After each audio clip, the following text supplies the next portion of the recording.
It was around 6 in the morning when I opened the door of my lonely house in the Adirondack Mountains to breathe in the fresh forest air, filled with the smell of pine and morning dew. I, Aidan Brody, a former journalist and now a beginner writer, wasn't even fully awake yet. I had just stepped outside in my worn-out flannel shirt and scuffed boots, yawning and dreaming of a strong coffee that would help me wake up and start another day in my self-chosen isolation in the middle of the wild. And in that moment, I froze like I had been hit by electricity, because there, just a few steps away from me, stood a huge black bear. Its presence seemed to fill all the space around me, making the air feel heavy and still. The animal didn't move, didn't growl, didn't show any signs of aggression. It just stood there on my porch, breathing heavily, its body shaking, its fur tangled and wet in some spots, like it had just come out of a rough river or a violent fight with some unknown enemy. What struck me most were the bear's eyes, dark, wet, almost human-like eyes, and it looked like they were actually crying. Tears were running down, its face like from a broken faucet.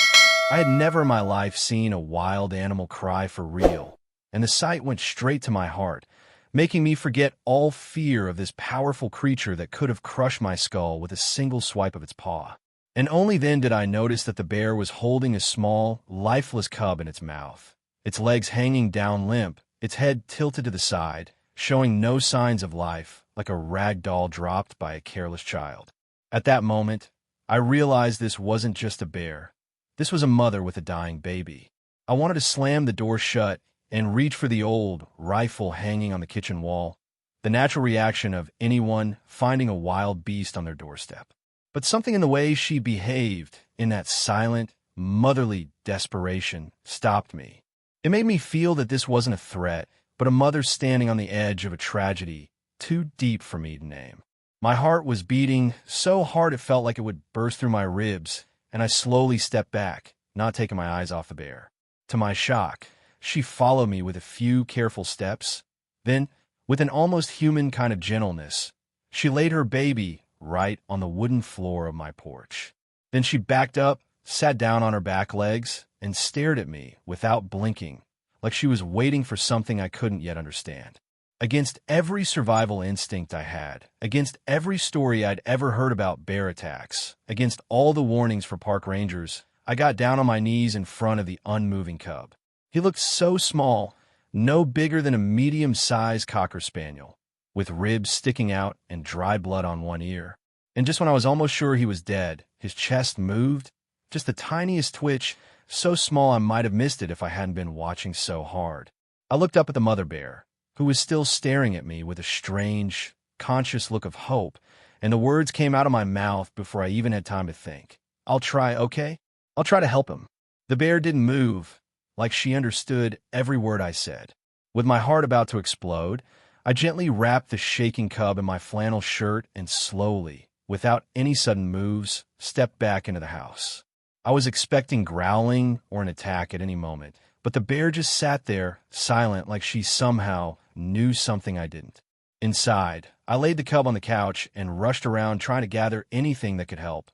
Towels, a heating pad, bottles of water, acting more on instinct than knowledge.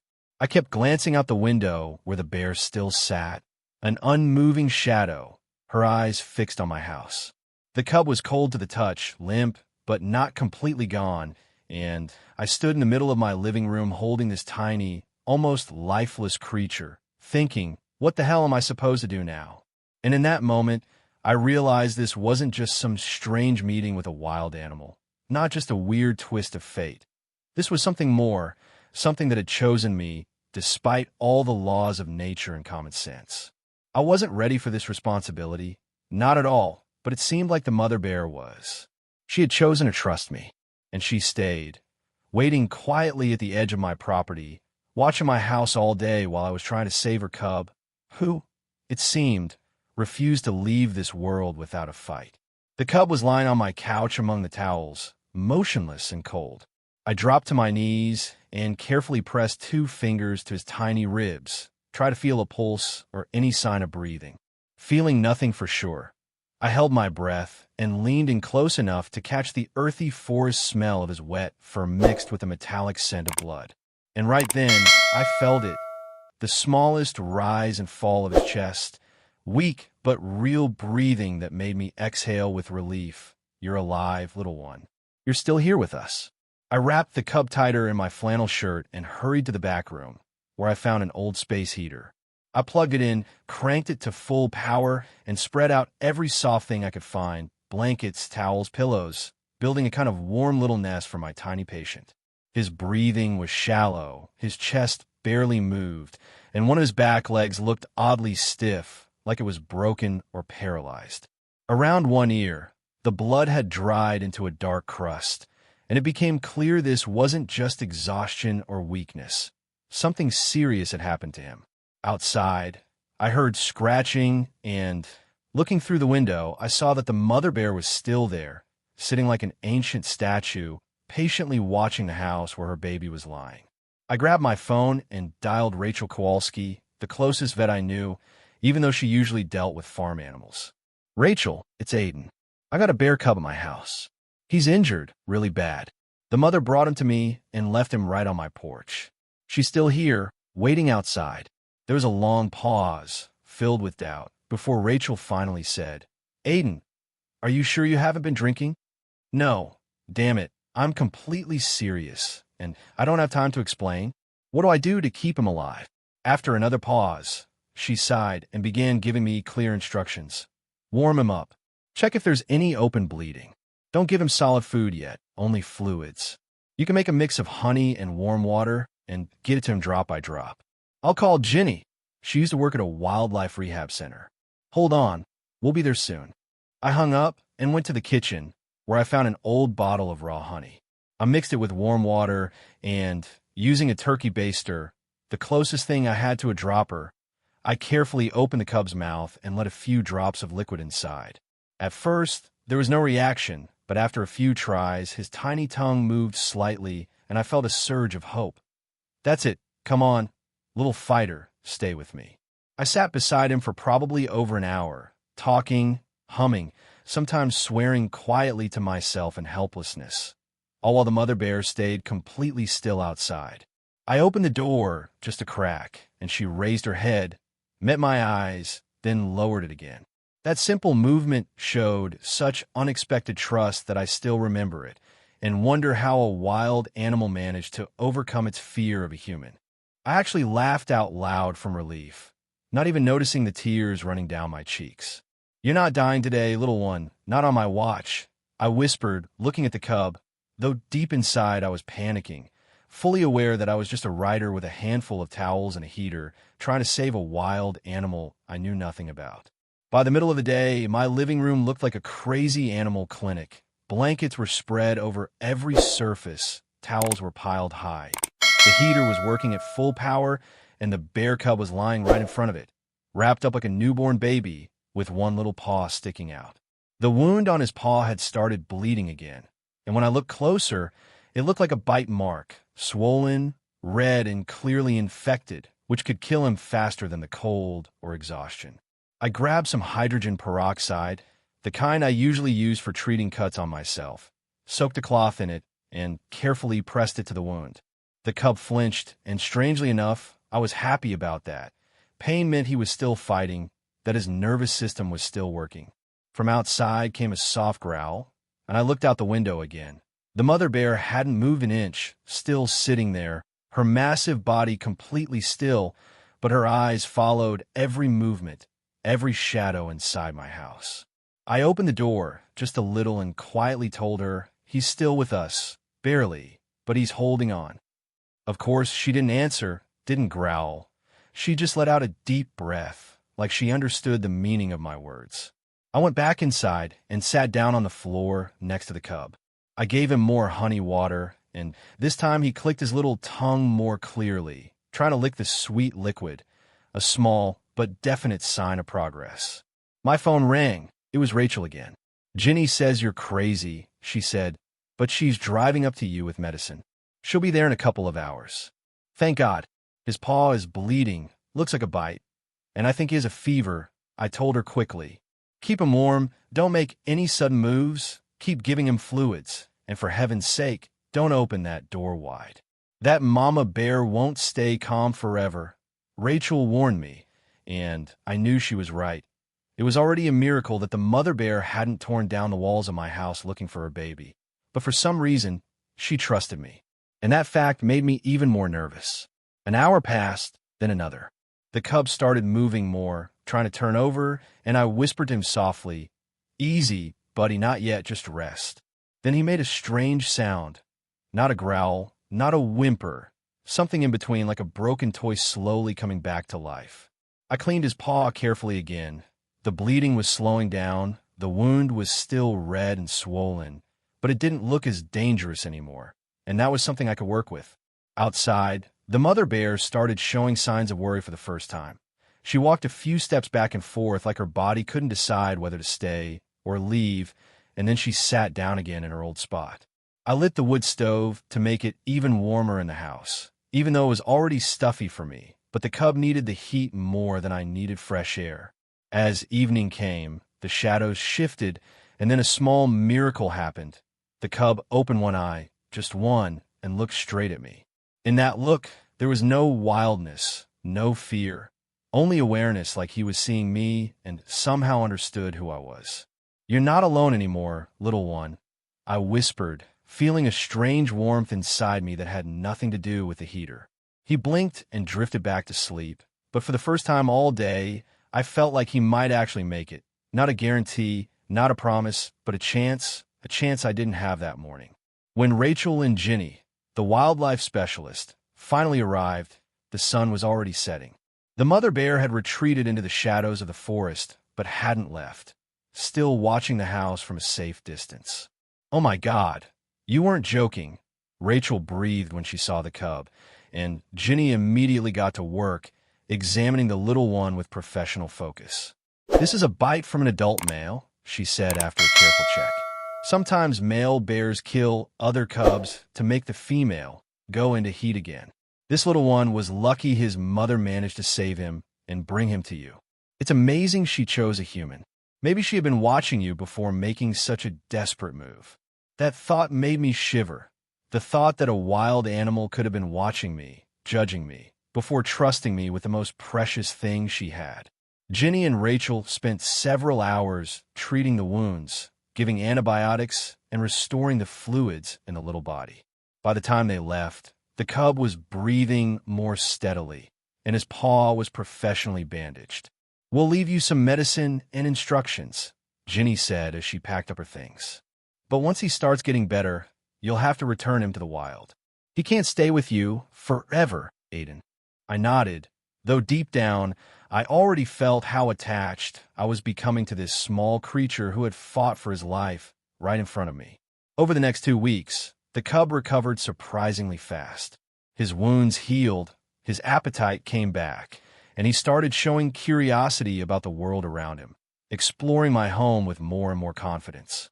I named him Baxter just because it felt right, even though I knew I shouldn't give a name to a wild animal, shouldn't grow attached to someone who would soon have to return to where he belonged.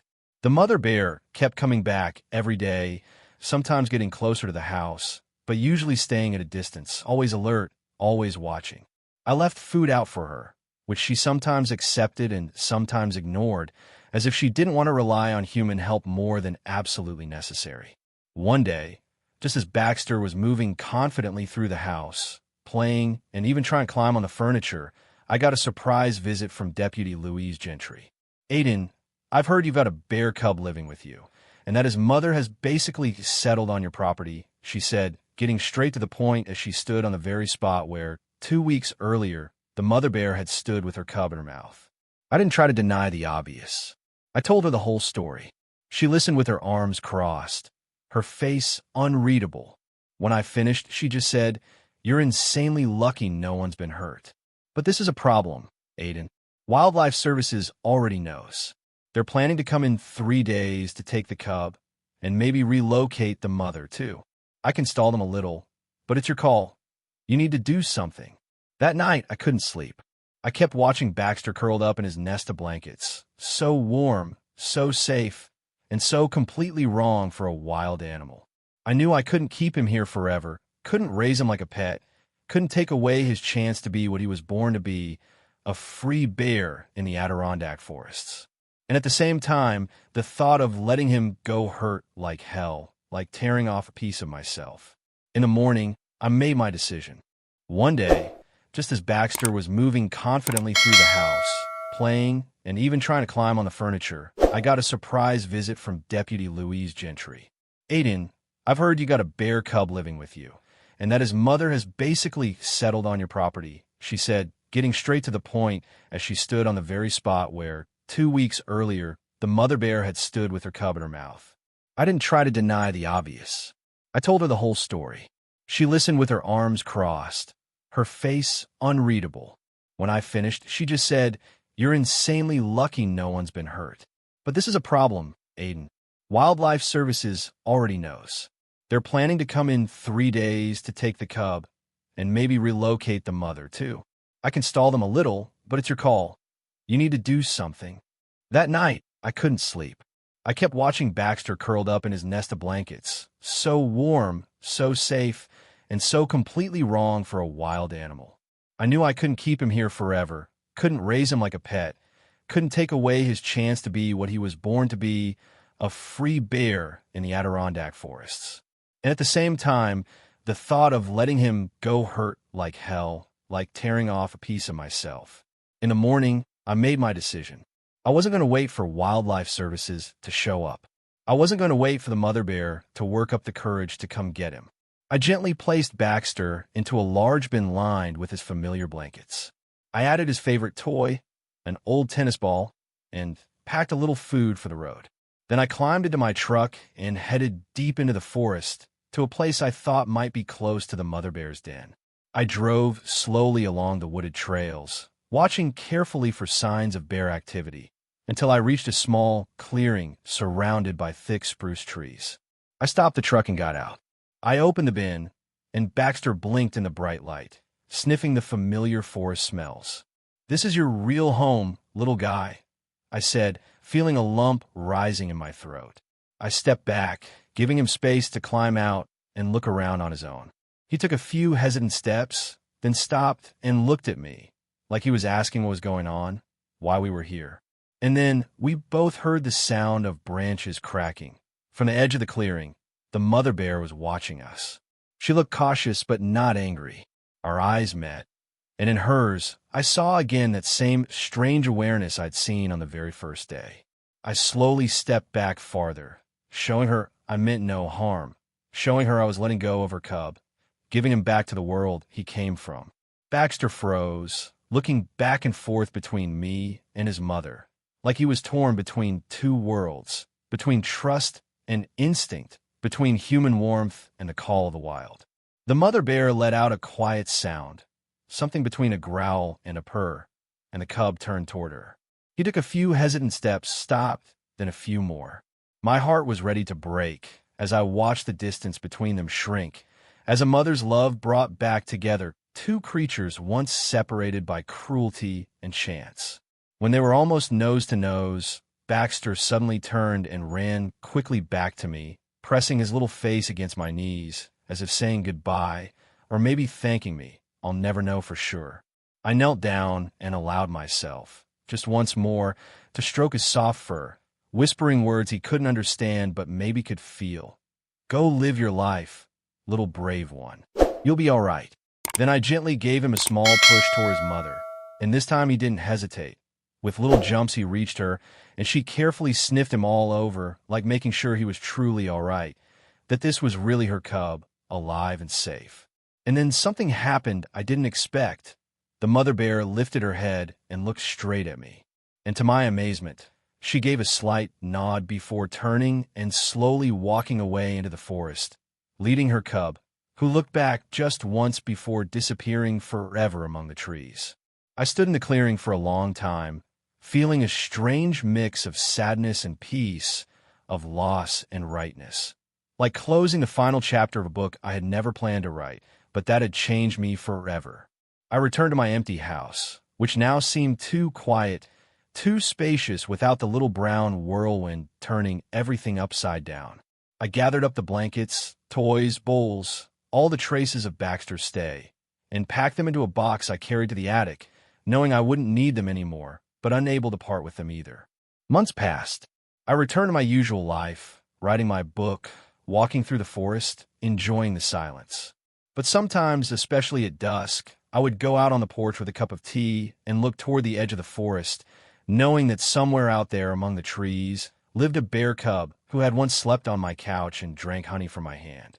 And then one autumn morning, I stepped outside and saw a small gift on the porch, a handful of ripe wild berries, carefully placed in a little pile, as if someone had taken the time to collect them. There was no one around, but I knew who had done it. I smiled, looking into the forest where I thought I saw a shadow flicker. Maybe just a play of light, or maybe the mother and her cub, who had once been part of my life, letting me know they were all right, that they remembered.